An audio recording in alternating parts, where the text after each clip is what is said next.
Hi, and welcome back. Today is day 2, and we are working on a foundation of forgiveness. So in our Bible story in Acts, we heard about how Paul originally had a life of sin, and he was a bully towards the Christians. And then he was walking on the road, and that bright light shining down, and then it was Jesus talking to him, saying, "Why are you doing this to my people?" And so Paul changed his life. Jesus forgave him, and then Paul started telling other people about God and about Jesus and about him dying on the cross for our sins. And so it shows us that if Jesus can forgive Paul for what he was doing, he can forgive us as well. So to help you remember that, today's craft is your forgiveness keychain, and that is for 1st through 6th grade. So you have a little baggie like this. Go ahead, pull that out of your bag. Okay, first thing you're going to need is your black string and the keychain. Now you're going to fold it in half. You see how there's a tiny little loop right there?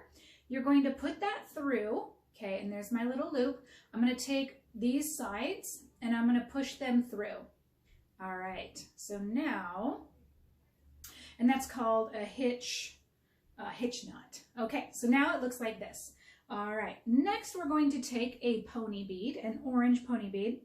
And here's what you have to do. One piece of the string goes through the pony bead in this direction, okay? Then this piece of string goes through the pony bead in that direction. So they're kind of going at opposite directions, okay? Then you're going to pull it tight, and that pony bead is going to go all the way down to the keychain. Do you see that? All right, now we are going to spell the word forgiven. If you don't remember, you can look up here. There's forgiveness, foundation of forgiveness. So at least we can get the beginning of the word. So forgiven starts with the letter F. So same thing as our pony bead. I want to make sure that my letters are all facing the right direction. So make sure you have string going in one way, and then your other string going in the other way. Then you're going to pull it tight.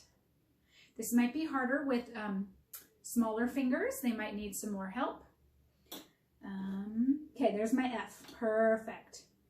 Now, what letter comes next? O.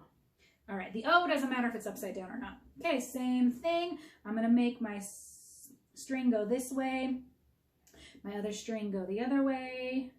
Then I'm going to pull it tight. All right, so now just for the sake of speeding up this video, let's say that I had spelled the whole word forgiven. Okay, now we need to finish it off. So we're going to do our other orange pony bead. Same thing. One string goes in one direction. The other string goes in the other direction. We pull it tight. Okay, now the only bead that you should have left is the cross.